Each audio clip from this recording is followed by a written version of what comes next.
Olá! Mais uma vez o painel regional no ar, com você, web telespectador, você que nos acompanha no seu computador, na sua casa, você que está ligado, principalmente aqui, no Jornalismo Verdade, hoje com o nosso convidado, Dr. Rafael Quaresma, que vai falar tudo e mais um pouco sobre defesa do consumidor. Nós vamos falar aqui o que acontece na relação de consumo, o que está acontecendo hoje na cidade de Santos, na região, no Brasil, principalmente em serviços essenciais. Você tem muito dinheiro e muito direito, né? Você dispõe de muito dinheiro, às vezes, para um serviço que não é adequado e, logicamente, nós vamos ter toda essa explicação maravilhosa com o doutor Quaresma. Obrigado, é uma honra tê-lo aqui, doutor.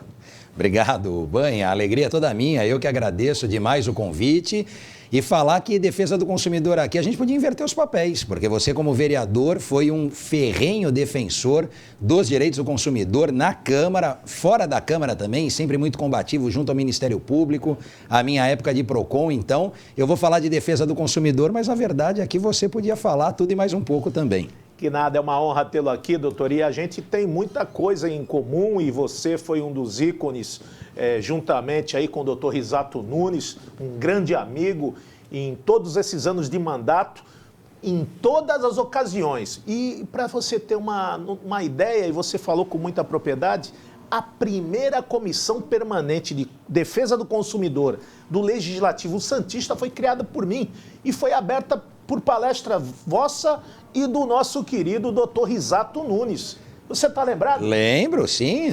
Não só desse evento, como de muitas audiências públicas que fizemos na Câmara em relação a serviços públicos. Você mencionou aqui no início a questão relacionada a serviços públicos. Houve uma interação do Executivo com o Legislativo, PROCON, comissão na Câmara, para trabalhar esses temas, né? Então, questão envolvendo água, que é serviço essencial, energia elétrica, que hoje, na nossa região, há muitas demandas, Banha, tratando desse assunto, muitas ações judiciais por conta de cobranças que são feitas de forma unilateral pela concessionária, apresentando apenas a conta ao consumidor. O consumidor, às vezes, que gasta 90 a 100 reais de conta de luz por mês, recebe uma cobrança de 1.000, 2.000, 3.000, já vi cobranças de 10 mil reais em conjunto habitacional. Vai vendo como está essa situação. Então, eu me lembro dessa e de muitas outras passagens, sempre empunhando a bandeira da defesa do consumidor. Olha, doutor, o programa tem bastante participação, muitas são as perguntas que deixam aqui para nós durante a semana, o convidado. E o que tem mais afligido aqui, não só o consumidor, é principalmente esse aumento exorbitante hoje da conta de água e de luz. Mas muitas são as empresas que estão aí procurando economia e procurando também seus direitos, porque será que tudo que você consome, por exemplo, eu acho já um roubo, a palavra é roubo mesmo. Logo na entrada você vai falar assim, quanto você consumiu de água? Quer dizer que o que eu pago de água eu pago de esgoto? E a água não evapora? Eu consumi tudo ali? Então já é uma conta perdulária, enganosa, não é, doutor? Olha, é assim, o que a gente precisa sempre reforçar? A questão da informação, que é princípio básico, a gente sabe lá no Código de Defesa do Consumidor. Então, muitas das vezes, não é nem que a cobrança está errada, em muitos casos está, não é? Porque há um consumo que não reflete a utilização. E isso se dá de várias formas, né? Por exemplo, através da medição remota, através da aferição do consumo pela média. Tem coisa pior para o consumidor? Por algum motivo não foi feita a leitura, ou na época de pandemia, isso aconteceu muito. As equipes não iam a campo, até por uma questão justificável, mas você tinha como cobrança a média dos últimos 12 meses. Dependendo... Que não é real. Que não é real, exatamente. Então, dependendo da composição desses 12 meses, você pega ali pico de consumo no verão, por exemplo, o consumidor acabava pagando em maio, junho, julho, uma conta maior do que aquela que seria efetivamente o consumo dele se tivesse sido aferido. Então, esse é um ponto, além de outros aspectos que, a gente falava da informação, às vezes não é tanto a cobrança, o consumidor desconhece a forma com que se chega naquele valor.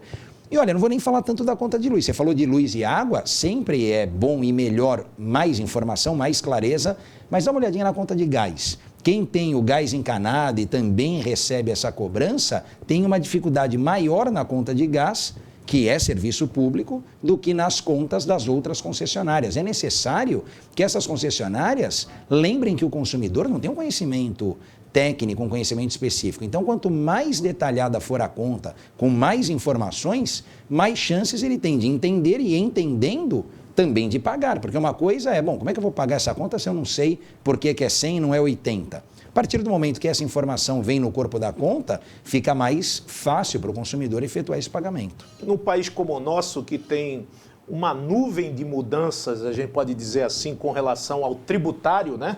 Normas tributárias, o que a gente tem visto com as grandes empresas, o pequeno e o médio empresário, eles estão aí entrando com ações administrativas para resgatar muito dinheiro que é bitributado, com FINS, COFINS, IPI e outra. É uma realidade no nosso país isso hoje? Não, é uma realidade porque nós temos pelo menos, temos mais, mas pelo menos 27 regimes de tributação. Cada estado tem o seu organismo, imagina ali a questão do ICMS, cada estado tem a sua própria legislação. A reforma tributária séria, necessária, não sai, porque qual seria a ideia? Que como acontece em outros países, um imposto único, né? Aquele imposto de valor agregado, IVA, que o pessoal tanto fala, ele concentraria a tributação e depois repartiria entre os órgãos, entre os entes federativos, o que é Estado, o que é município, a parte da União. Hoje você tem muitas das vezes essa bitributação, em outras hipóteses, uma retenção na fonte de imposto que você paga para depois ver se deve. Se a gente analisar no imposto de renda é mais ou menos isso. Eu tenho retido na fonte um valor e quando eu faço a minha declaração de ajuste com o leão, eu vejo se tudo aquilo que foi retido é devido ou se não eu tenho a restituição. É uma coisa que não deixa de fazer falta e atrapalhar o próprio contribuinte. Agora, não é só o direito tributário que muda e que avança. Se a gente pegar o nosso direito do consumidor, Banha, você viu recentemente, a 1º de julho de 2021, lei nova tratando do superendividamento, que já tinha para as empresas. A recuperação judicial, o que é? Perfeitamente. Não é? A recuperação judicial não deixa de ser uma forma necessária de dar uma atenção para a pessoa jurídica, para as empresas, que passam, até pela questão tributária, muitas dificuldades. Nós não tínhamos isso no Brasil, bandeira do professor Risato, da professora Cláudia Lima Marques, da Federal do Rio Grande do Sul, que é PAP em Direito do Consumidor. É aquela história, é a própria compensação, né? Você tinha a receber, estava em recuperação judicial e não podia fazer essa troca porque nós não tínhamos instrumentos naquele momento jurídico. E, logicamente, um trabalho feito pelo professor Risato, um trabalho sério no meio acadêmico, Isso. É até uma incoerência. Você tem a receber do governo, você tem a pagar os teus tributos com a receita. E a compensação, como é feita? Essa compensação, ela geraria uma simplificação, não é mais fácil. Lógico. E outra, a gente sabe bem disso, a pior coisa que tem hoje é você ter crédito do Estado, do poder público. É difícil, não é? Não vou nem falar de precatório aqui, mas... É o que eu ia lhe perguntar não é? agora. Então... A PEC do precatório. Uns falam que é a PEC do calote, que vai tirar, o teto não bate, tem que esticar o pano... E aquele que tem direito a receber, como é que fica isso? Essa moeda vai ser uma moeda de troca? As empresas vão comprar esse precatório para trocar? Eu acho que vai ser, essa é a grande jogada. Banha, nesse cenário, o que a gente tem? Aquela ideia de que se cria dificuldade para vender facilidade. Eu vou te contar um caso que é real, né? Um caso concreto que a gente tem no escritório, de uma ação, de um processo de 1976. A gente não era nem nascido, hein? Então, 1976. Esse precatório, o processo terminou final dos anos 80, início dos anos 90. Até hoje, como não é crédito alimentar, é fruto de uma desapropriação, até hoje a família não recebeu. Já morreu o advogado, morreu a parte, morreu a esposa, filho. Quer dizer, é um processo de, 40 anos, vai para 50 anos esse processo. E o que acontece nessa situação? As pessoas acabam abrindo mão do próprio crédito que possuem. Bom, tem um precatório de 500 mil reais. Às vezes é melhor receber 100 mil hoje do que receber 500 mil quando? Então, o que acontece? Há empresas, como você colocou, especializadas, que compram os créditos do precatório. Não há nada de ilegal. Mas o problema é que acaba penalizando quem mais precisa. Porque veja que a pessoa passou uma via crucis ali nesse processo contra a Fazenda Pública. Você lembra, você sabe, as ações contra o Estado são as que mais demoram. O Código Civil corrige a juros de 1% ao mês. Tem uma lei de 2009 que corrige a 0,5% ao mês quando o débito é da Fazenda Pública. Além disso, você não recebe, você entra na fila do precatório. E aí tudo que acontece, de onde eles tiram? Do precatório. Perfeito. Então você vê que teve emenda constitucional, né, a 20 de 98 e tantas outras, que fizeram um parcelamento de precatório, um congelamento do valor. Então, tudo isso vai dificultando e prejudicando aquele que é credor do Estado. É um péssimo negócio, infelizmente, ser credor do Estado. E nós falamos aqui, em época de pandemia, pós-pandemia, que começa a movimentar, a tentar engrenar o desenvolvimento, serviços essenciais fundamentais, né? Serviço de água, de luz, serviço de combustíveis, né? A gente tem muitas são as reclamações, dependendo da bandeira, de quem é o vilão. Tivemos aqui com o presidente do Rezan, fala assim, pô, quer dizer que todo problema de combustível, o dono da bomba é que tem que pagar o preço, mas isso é a carga tributária. Ninguém aguenta mais de tanta carga tributária. Ele deve ter dito que o posto não vive do combustível, ele vive dos periféricos, ali, lógico, dos outros serviços. Exato. Aí o que acontece? Você vê lá, 3 tributações, né? O governo federal tributa, o governo do estado, o ICMS tributa, ISS do município tributa, IPI, Petrobras, distribuição. Então, poxa, como é que você vai querer um país que gere emprego e renda, com desenvolvimento aquecido, se o essencial, o básico, que é o combustível, que é a água e que é a luz, e folha de pagamento, como é que o cidadão vai vender o quê? Que serviço ele presta? E na prestação de serviço, qualidade e eficiência os parâmetros ali. Pilar de sustentação do Código de Defesa do Consumidor. Isso mesmo. Dentro desse bojo, o senhor viu também saúde. Do doente não marca a hora para ficar doente. Isso mesmo. E os planos de saúde, como é que se comportaram nesse período, doutor? Olha, bom, primeiro em relação a essa parte dos serviços essenciais. Veja só, nós discutimos isso, eu lembro, eu vivenciei isso no PROCON, né? Trabalhei essa parte aqui no município de Santos. Havia uma discussão, em relação à possibilidade de suspensão da suspensão do serviço, né? Só para o nosso web espectador aqui entender o que nós tínhamos. Uma possibilidade de suspensão de serviço essencial quando houvesse inadimplemento atual. Eu não podia cortar serviço se o débito fosse pretérito, retroativo, mas o débito atual ensejaria a suspensão do fornecimento. Bom, mas isso, para a gente não discutir legalidade ou não, vamos imaginar aqui em condições normais, como a gente diz, de temperatura e pressão, não em meio a uma pandemia. Pois em meio a uma pandemia, ainda houve aqueles que defenderam a impossibilidade de uma medida dessa. Eu digo de manter a suspensão, não de suspender a suspensão. O que se queria? Bom, em tempos de pandemia, se o consumidor não pagar a conta, ele não pode ser penalizado com a suspensão. É o caso do corte da água e da luz. Exato, mas isso demorou. A pandemia era em março, isso veio como resolução da ANEEL em maio. A gente falava aqui disso desde o início. Deputados falaram disso na Câmara, porque era o mínimo, né? Falar, bom, espera um pouquinho, é uma situação excepcional para todos. O que a gente vai sacrificar aqui? A dignidade humana, que o senhor Risato tanto fala, que é princípio da Constituição, não é isso? Ou a gente sacrifica momentaneamente a questão econômica? Quais são os valores? E quando você leva para a questão do plano de saúde, é a mesma coisa.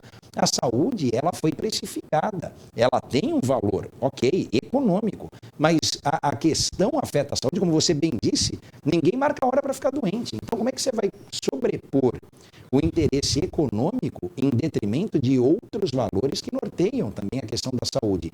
O que houve ali?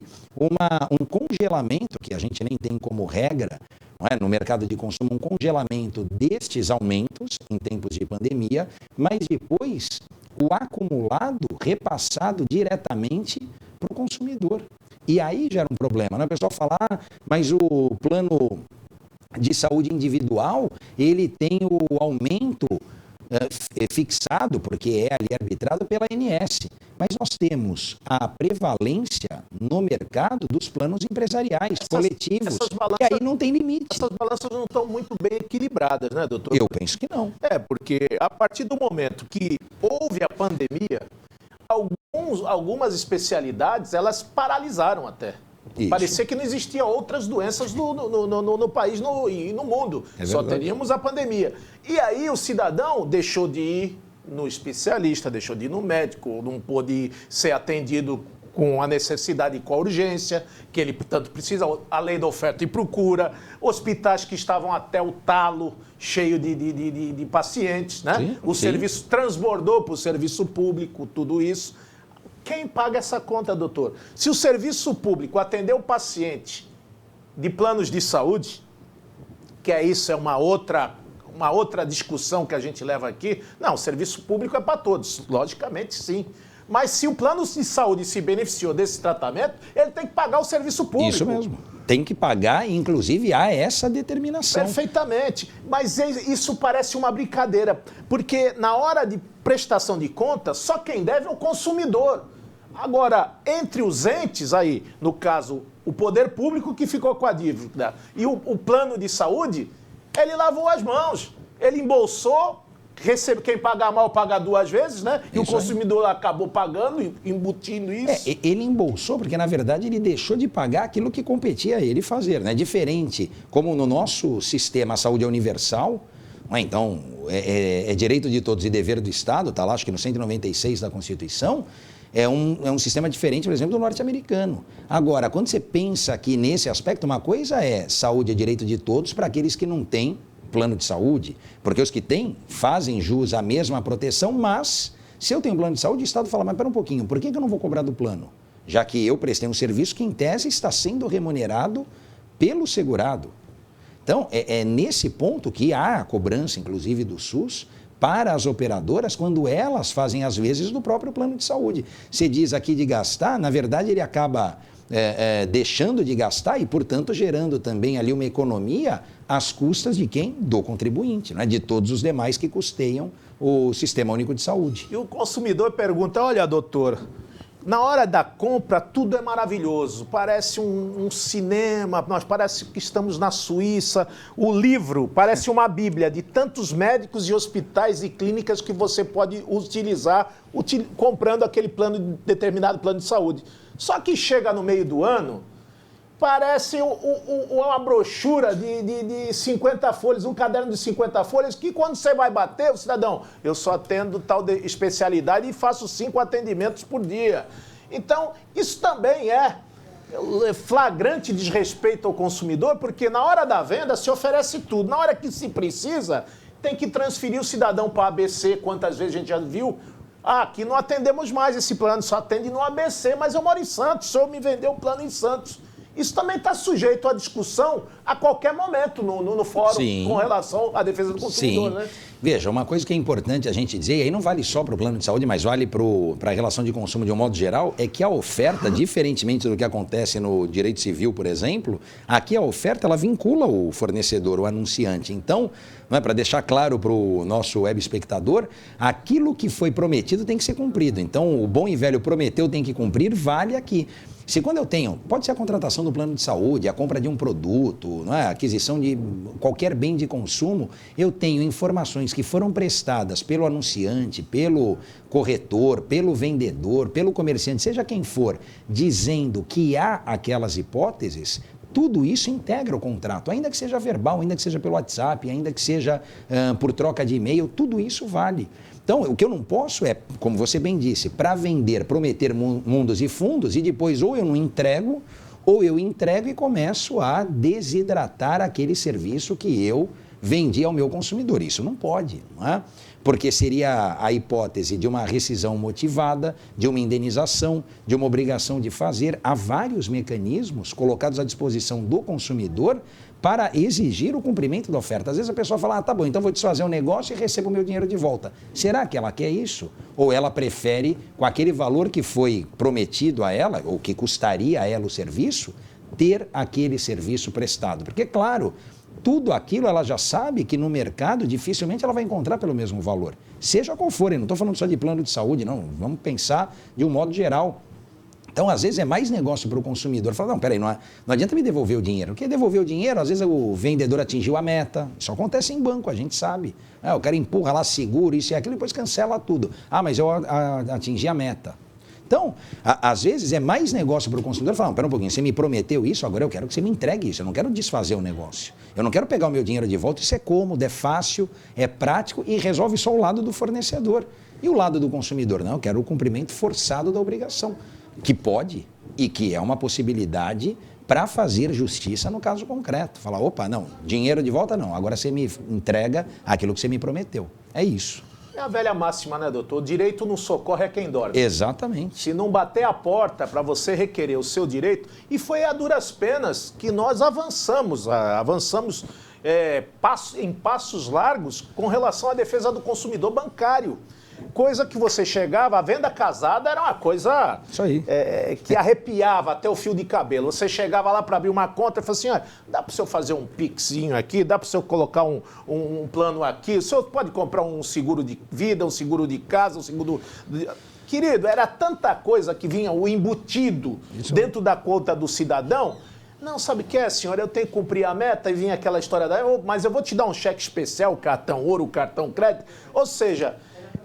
Essa foi uma conquista que, pelo menos, tentou, naquele momento, estancar uma covardia, né? Porque os juros bancários são escorchantes e exorbitantes.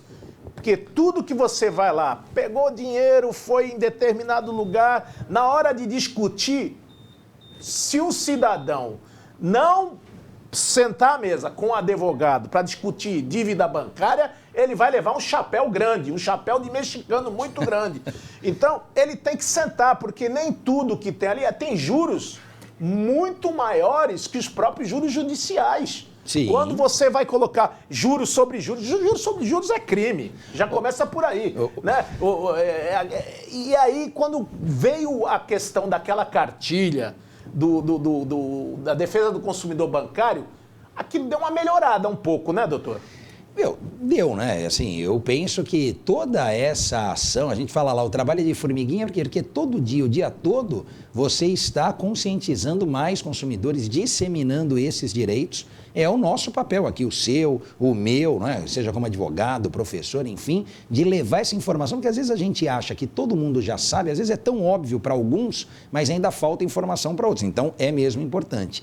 Você fala aqui da questão dos juros, eu sempre conto um exemplo, né? Em sala de aula, falo para os meus alunos, eu tenho amigos da área de TI e eles participaram diretamente da fusão de cartões de crédito, tudo. E quando foi acho que era do Diners, aqui do Citibank, no Brasil, veio a equipe dos Estados Unidos com o pessoal daqui. Quando eles estão montando o programa, o pessoal do Brasil fala assim, não, aqui você tem que deixar mais uma casa, mais um espaço aqui para digitar 2 números. Mas como digitar 2 números? Aqui é o dos juros, né? Vai até 9,99. Porque nos Estados Unidos, qual é a taxa de juros? 0,5%, 1%, 1,5%, 2%, 3% ao ano. Aqui eles falaram, não, mas é que aqui a taxa de juros no mês é mais de 9%. Basta o consumidor olhar lá a fatura do cartão de crédito que deu uma amenizada, continua um absurdo. A gente comemora 300% ao ano, Banha. Por quê? Porque foi 600, foi 500. Quando teve a resolução do Banco Central de 2017, participei dessa ação do Banco Central, o que eles fizeram? Eles limitaram o rotativo do cartão de crédito, porque a gente sabe, você cansou de atender isso na Câmara também, consumidores que incorporavam o limite do cartão de crédito, do rotativo do cartão, como orçamento mensal. Então o cara estava sempre no cartão de crédito. Aquilo para ele já era, né, uma parte do orçamento. O banco virou o agiota legalizado. Legalizado, exatamente, era exatamente isso.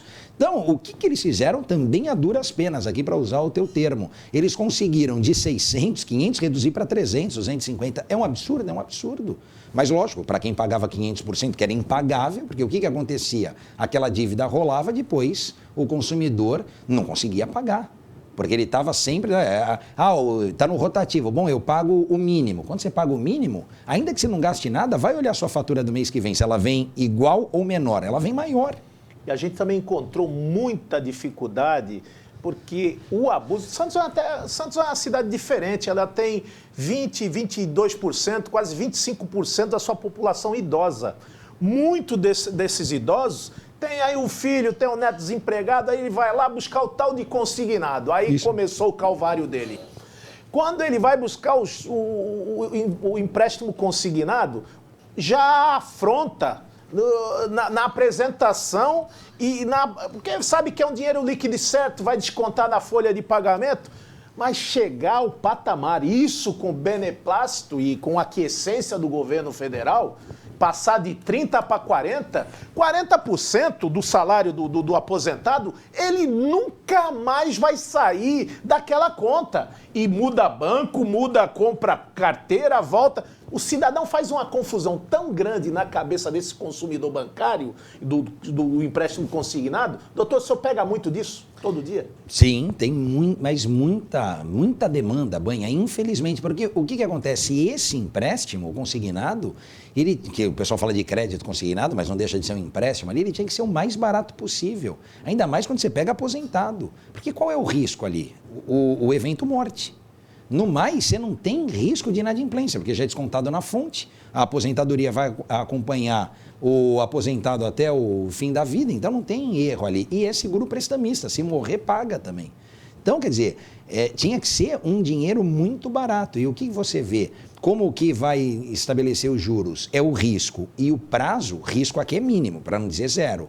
A questão entra no prazo. O que eles fazem? Parcelas pequenas num espaço de tempo muito grande, que às vezes impede que a pessoa termine um empréstimo para começar outro. O que ela faz? Começa a encavalar empréstimos. Então você pega lá, mas são 84 parcelas, são 90 e poucas parcelas. Soma o valor dessas parcelas frente à quantia que te emprestaram. Não dá mais o dobro, dá o triplo, dá o quádruplo. Então imagina alguém que pegou R$2.000 e vai pagar 10 depois de, 5 anos, 6 anos. É muita coisa. E o brasileiro, ele compra a ideia, vem na cabeça dele o serviço, quer copiar algumas modalidades de incremento dentro da venda, como Black Friday, como semana de liquidação, só que não pega o corpo e o espírito que é praticado nos Estados Unidos, por exemplo. Aqui, a gente vê o Black Friday de qualquer maneira, parece, não, eu estou dando aqui com desconto de 50%, mas tem defeito. Mas se tem defeito, tem que devolver. Eu não gostei, eu tenho que devolver também. Tudo dentro do código do consumidor. Parece que é rasgado nesse Black Friday brasileiro.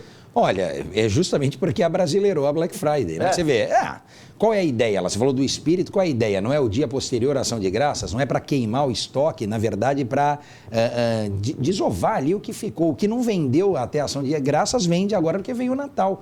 Aqui o que eles fazem? Semana, quinzena, mês, não tem o November Black lá? Quer dizer, vira... às vezes nem... A Black Friday, ela tradicionalmente é a última sexta de novembro. Às vezes você está em outubro, já começa... semana da Black Friday, isso, aquilo. Quer dizer, abrasileirou muito. E por isso também que ficou, de certa forma, estigmatizada essa campanha com a ideia da Black Fraud. Quando abrasileiraram, não falaram, é Black Fraud aqui.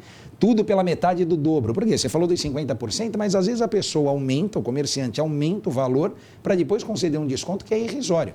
Todos fazem isso? Claro que não. Maus comerciantes que não têm uma visão da estratégia do negócio. Quando à frente do PROCON, o senhor se deparou com muito desses problemas? Bastante. Aqui, quando eu estive à frente do PROCON, nós fizemos um monitoramento de preços que chegou no último ano, não vou contar 2020 porque foi um ano atípico, mas em 2019, a monitorar mais de 600 produtos nas 5 maiores redes da cidade. Porque qual é a divisão também para o web espectador saber? O comércio eletrônico, ele era e é acompanhado e monitorado pela Fundação PROCON, que tem abrangência estadual. Porque, lógico, o site que eu uso aqui é o que o consumidor usa em São Paulo, no interior e por aí vai. Então, quem fazia acompanhamento em relação à oferta, prazo, enfim, tudo que envolvia a Black Friday na internet era a Fundação. O comércio físico, os órgãos municipais, cada PROCON da sua cidade fazia esse acompanhamento. O que eu fiz e fiz nesses anos de PROCON, nos 8 anos de PROCON, mesmo no último, que eu não uso como padrão porque era uma situação excepcional, mas houve isso. O acompanhamento em loco, a gente já em agosto, setembro, monitorava o preço para quando chegava mais perto, confrontar se havia um desconto ou não. Você falou aqui da Black Friday no Brasil. O que acontece aqui? Nem toda loja participa. Então, diferentemente do que acontece nos Estados Unidos, que eu sei, bom, que naquela data o que está sendo vendido é integral, né? É tudo da loja. Aqui não, você setoriza. Então, você pega grandes redes, por exemplo, lá só entra eletroeletrônico, não entra eletrodoméstico, só entra linha branca, não entra cama, mesa e banho, enfim. Então, isso já causa uma dificuldade na cabeça do consumidor. E mais do que isso, muitas das vezes, o produto sofria um aumento para depois dar um desconto que, se não era o mesmo valor, era muito próximo àquele que já tinha agosto e setembro. Então, não era de oferta, de desconto, não tinha nada. Isso nós pegamos aos montes. E aí gerava autuação para o estabelecimento, cumprimento da oferta, que a gente falou há pouco. O consumidor olhava e falava, não, eu quero que cumpra, não é um desconto de 50%, eu quero 50%, mas sobre o valor real, não sobre o valor da Black Friday, que foi majorado, foi aumentado. Fizemos isso muito e sempre com toda a equipe do Procon, em loco, na rua, eu brincava, né? Era o dia que a gente mais trabalhava. Eu acho que a gente sempre trabalhava muito todos os dias, mas nesse, cansei de virar, né, em hipermercado, aquela mudança da meia-noite. Você já foi, você acompanhou, você sabe, não é? Para estar junto do consumidor, porque o consumidor também se sente fragilizado, se sente inferiorizado e às vezes não tem ali para quem reclamar. Muitas das vezes a presença do órgão de defesa do consumidor dá esse respaldo e consegue, no momento, resolver o problema. Não gera multa, não gera reclamação, todo mundo sai feliz. O chamariz dos hipermercados, né, que ofereciam determinado marca de azeite ou determinado tipo de produto, aí chega lá, não, mas só tem 3, mas o senhor ofereceu, o senhor não tirou da placa, está na gôndola. Ele tem que colocar restituído por um próximo, ou a questão da caixa de fósforo, que vem o pacote com 10, mas só tem uma caixinha, e vai. São vários... A questão eu me lembro uma que era ketchup e mostarda, aí leve 2, né? Um era 5, 2 era 8. Só que o anúncio não falava que tinha que ser 2 iguais. Então, o que a pessoa faz? Intuitivamente, o consumidor fazia. Pegava um de cada, falava, bom, vou pegar um ketchup, já pego uma mostarda, aproveito a promoção. Não tinha promoção, a promoção tinha que ser para os 2 iguais. Mas onde está dito isso? Como é que o consumidor vai saber? Não tem problema nenhum em fazer essa promoção, desde que você informe, exatamente, desde que você informe o consumidor.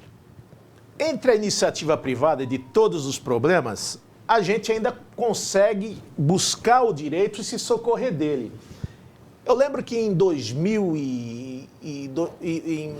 97, 98, 99, lá já com Risato Nunes, com o doutor Edson Correia Batista, nós tentamos levantar algumas ideias. Por exemplo, se o serviço público, ele tem nos seus pilares de garantia a legalidade, impessoalidade, moralidade, publicidade e eficiência.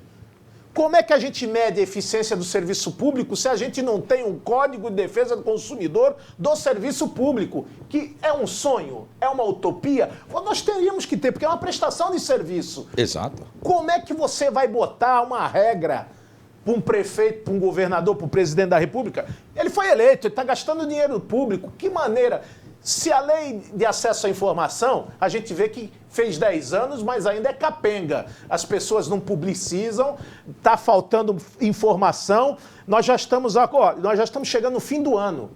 A Coab, por exemplo, ela não colocou ainda a folha de pagamento e os seus funcionários que lá trabalham. Isso é crime.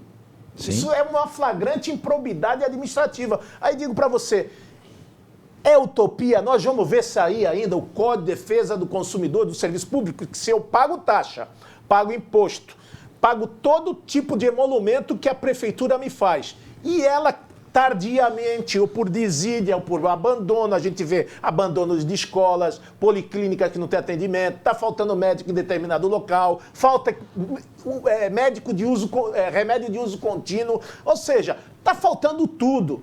Mas tem festa para tudo que é lugar, meu amigo. Hoje tem festa das flores na Praça Mauá, né? A primavera criativa, o Natal que fica bonito na parede da prefeitura. Mas as pessoas estão passando fome, necessidade, não tem geração de emprego, de renda.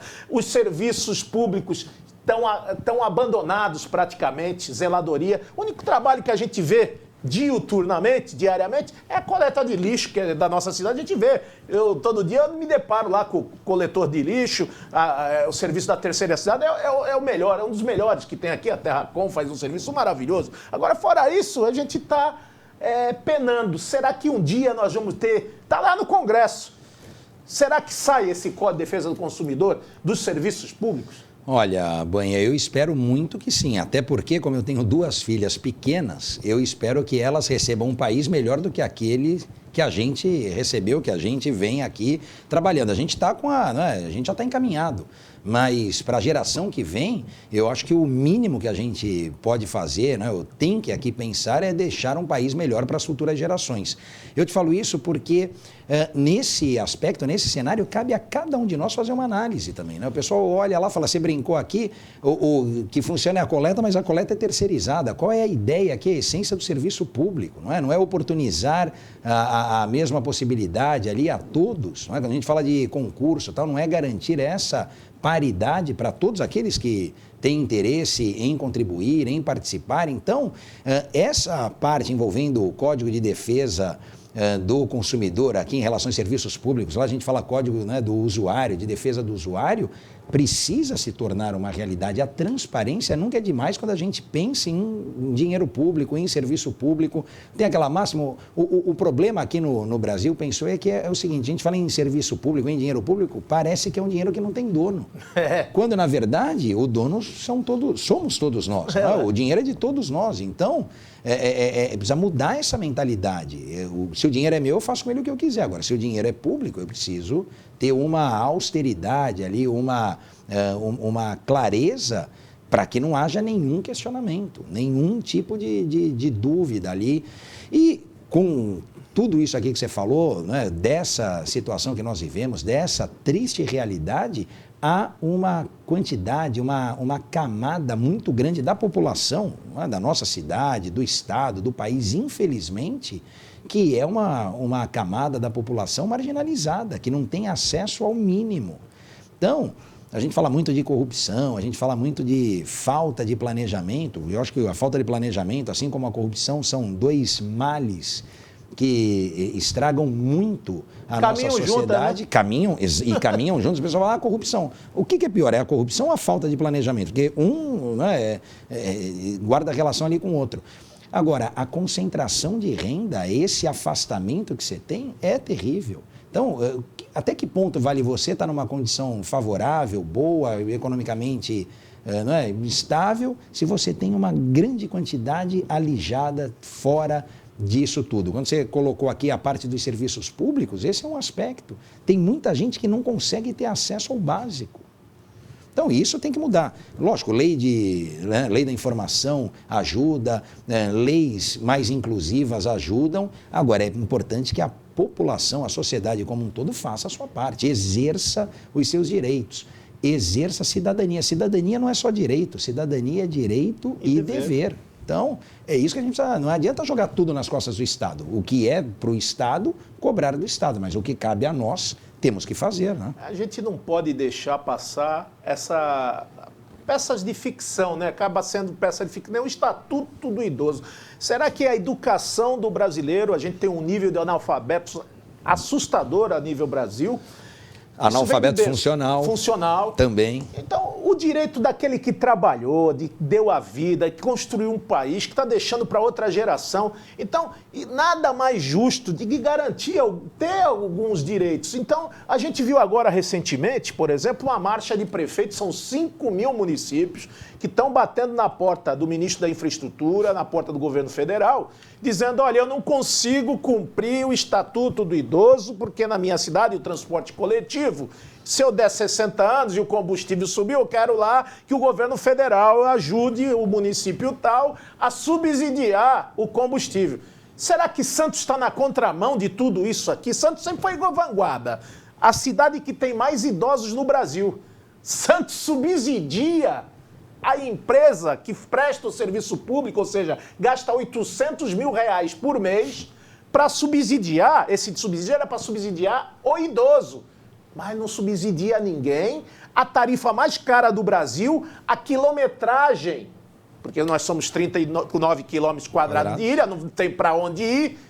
Por que esse preço escorchante dessa tarifa?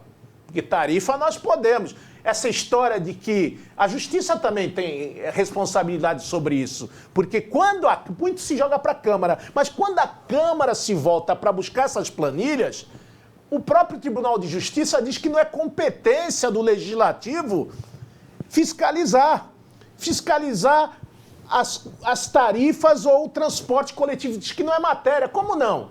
É uma matéria que a coisa... função precípua. Interesse exclusivo do município. Está na Constituição. Interesse particular do município. Aí você tem um choque aí já entre judiciário e legislativo. Aí a gente vê contas, uma tarifa assustadora dessa empresa Piracicabana que está aí mais de 20 anos, ainda subsidiar com o dinheiro do contribuinte o óleo diesel, onde ela tem uma tarifa mais alta do Brasil e não dá nenhum tipo de incentivo, nem para o menor, nem para o idoso, nem para as pessoas que, de alguma maneira, recentemente, os bancos de sangue estavam pedindo lá socorro. No Dia Mundial da doação de sangue, nós fizemos lá um projeto para que todos os doadores de sangue fossem isentados da tarifa. Da tarifa, pô. É um trabalho, chama responsabilidade social. Em qualquer país se faz isso. Nós estamos abastecendo o banco de sangue e estamos fomentando. Então a empresa teria aí uma responsabilidade social junto com a própria prefeitura. Rasgaram isso. E o que acontece? Esse subsídio que era para ser jogado, para ser investido no idoso, também não. A empresa leva líquido e seta. Como se questiona essa tarifa? Se tivéssemos aí o Código de Defesa do Consumidor, dos serviços públicos, e a Justiça, que ela para mim é míope, porque é o momento que ela tira, e tem uma liminar sobre isso, desde do ano de 97, na época do Beto Mansur, todas as tarifas são feitas por decreto, não passa pela Câmara de Santos. Então muita gente não sabe disso. Fala, pô, aumentou a tarifa, você não viu lá, vereador? Cobra o vereador? Não vi, porque é por decreto, uma penada. E virou moda, né? Todo mundo quer... Agora é decreto, o governador do estado trabalha... Na pandemia, então, não foi teve uma mais febre. É uma febre de decreto e prestação de conta nada, né, meu amigo? Não, veja, o que acontece aqui? Lógico, né? Você fala do decreto, como é ato privativo do executivo, fica muito mais fácil. Mas a questão é a seguinte, nesse caso e em tantos outros, o que nós temos de novo? Mais ou menos assim, olha, se a coisa opera no azul e dá lucro, o lucro é da empresa, mas se eu tenho um risco do negócio e nessa parte aqui eu vou socializar o risco, eu vou dividir, seja com o poder público, seja com o usuário do serviço, usuário do transporte. Não é muito diferente do que nós vimos em relação à ação que fizemos, Ministério Público, Procon à época, com a operação subida. Lembra disso? E aí você falou bem da responsabilidade social, Banha. Imagina só para a empresa, que isso que eu batia lá e falei muito para eles, eu falei assim, é uma mídia positiva para vocês e muito mais barata. Quanto não custa, falando aqui da Ecovias, né, o que eles investem em propaganda, em vários meios, você, quando implantar a operação subida na praça de pedágio, conceder um desconto que seja de 20% na tarifa, a gente fala de 3, 4, 5 mil carros que estão descendo. Porque ônibus e caminhão não são afetados, porque eles sempre descem pela Anchieta. Agora, 3, 4, 5 mil carros naquele período em que está vigorando a operação subida, seria uma medida, no mínimo, simpática ao usuário que é consumidor do sistema Anchieta Imigrantes. E os caras preferem brigar, discutir, judicializar do que tomar essa medida simpática. Eu estou falando isso por quê? Porque precisa mudar a mentalidade do empresário. Nesse caso, da empresa de ônibus que você fala, esse aspecto da responsabilidade social, olha o marketing que eles têm, um marketing ali positivo e voluntário, espontâneo. Mas não, é mais fácil, às vezes, criar uma resistência, uma discussão, por conta de que, se a gente for analisar o valor, o que interessa mais? O aspecto social, a questão solidária, é mais simpático. A mesma empresa que é responsável pelo transporte coletivo sobre rodas é a mesma empresa que toca o VLT. Aí pergunto para você, cadê a tarifa única? Agora, o bilhete único. A integração nunca foi implementado. E numa distância pequena. Agora, você vai em São Paulo, você anda de metrô, você anda de ônibus, você vai para a Zona Norte, para a Zona Sul, com uma tarifa só. Agora, por que é diferente isso, doutor? Não, então, porque não há interesse, né? Não há interesse em se fazer diferente isso. Você fala dessa questão da tarifa, hoje as famílias preferem o transporte por aplicativo do que o transporte público. Imagina só, um casal, 2 filhos, 4 pessoas que paguem a tarifa do ônibus ou a tarifa do VLT. Na maioria das vezes, elas conseguem, pelo aplicativo, um valor igual ou menor, que vai no tempo delas, direto, é mais rápido. Isso também gera uma diminuição no número de usuários. Por isso que a gente vê, às vezes, o VLT passa, eu pelo menos quando olho e vejo, mesmo em horário de pico, ele nunca está cheio. Cheio que eu digo com os assentos preenchidos. Não digo nem pessoal indo em pé. Por quê? Porque a família olha lá, faz a conta e fala, mas espera aí, eu vou pagar 4 passagens, a 4 e pouquinho, quase R$5. Se eu faço esse transporte por aplicativo, me custa 15, 16, ou às vezes me custa o mesmo valor, mas eu vou de carro sozinho, mais rápido. Então, esse aspecto também que as empresas não analisaram, que é a realidade. Você tem que pensar o teu negócio, como ele funciona hoje. Falar, bom, a gente precisa achar alguma alternativa aqui, porque há um concorrente que está fora dessa planilha, está fora disso tudo. Como é que fica? Como é que a gente enfrenta essa situação? É um ponto também. Deixa uma mensagem para nós, doutor Quaresma, com relação, principalmente agora, terminando aqui o nosso programa, falando principalmente sobre água e energia elétrica. O cidadão entra, vira uma máquina, uma empresa que corta a luz, a outra que vem religar a luz, a outra que vai atender o seu pedido. Querido, nós estamos falando de dignidade humana, muitas das vezes tem criança na casa. Eu não quero que corte a mim. Qual é a orientação? Não que nós seja a favor ao calote, mas que siga os preceitos basilares da Constituição. Qual o conselho que você dá para o consumidor? Olha, primeiro de fazer valer a cidadania, exercer cidadania. Aqui no nosso país, infelizmente, dá muito trabalho, Banha, é difícil. Mas quando a gente pensa na aproximação de órgãos públicos aqui, quando era o PROCON, me lembro, quando eu cheguei lá em 2013, era uma sede. Eu saí em 2020 com 8 sedes. Era o PROCON com mais sede, não sei se é ainda no Brasil, não era nem no estado, né? Me lembro do Fernando Capês falando assim, pô, mas tem PROCON aí em toda esquina, porque era uma forma de você aproximar o órgão da população. Qual é a ideia? Facilitar o exercício da cidadania, porque quando você tem direito já é difícil, imagina quando você desconhece os seus direitos. E aí, dizer ao nosso web espectador aqui, para exaurir esse direito, né? Exercer esse direito na sua plenitude, utilizando todos os canais. Anote aí, tem uma plataforma muito boa que é a consumidor.gov.br, do Ministério da Justiça, da Secretaria Nacional do Consumidor. Muitos desconhecem. Toma nota, visita esse site, é fácil, é intuitivo, é rápido. Utilize canais de ouvidoria. Como é o nome do site, doutor? Consumidor.gov.br. O slogan assim, é seu, é fácil. Participe, porque tem mais de 500 empresas ali cadastradas, todas as concessionárias lá estão, os bancos lá estão, então os grandes do mercado de consumo participam dessa plataforma. É um canal, um mecanismo que pode facilitar a vida do consumidor. Ouvidoria, todos estes outros também devem ser utilizados. E, lógico, quando não há solução, o que nos resta? Nos socorrermos no Poder Judiciário.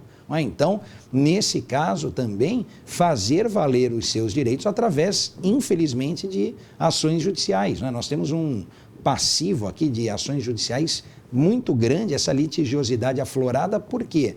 Porque uns desconhecem os direitos e os outros descumprem os direitos que sabem que a parte possui. Ou você acha que as concessionárias não sabem que não pode cortar luz de débito pretérito? Elas sabem, porque elas respondem a dezenas de milhares de ações. E por que continuam fazendo? Porque contam com a falta de informação do outro lado. Infelizmente, isso que precisa mudar, aproveitando essa época do ano, pensar que 2022 vai ser melhor, mais promissor e com novos ares aí para todos nós. Aqui no painel regional você sabe dos fatos, da verdade, do direito do consumidor e como ser um bom cidadão. Doutor Quaresma, muito obrigado pela sua presença, sempre é uma honra tê-lo aqui. Não perca toda sexta-feira às 13 horas, painel regional, o jornalismo verdade.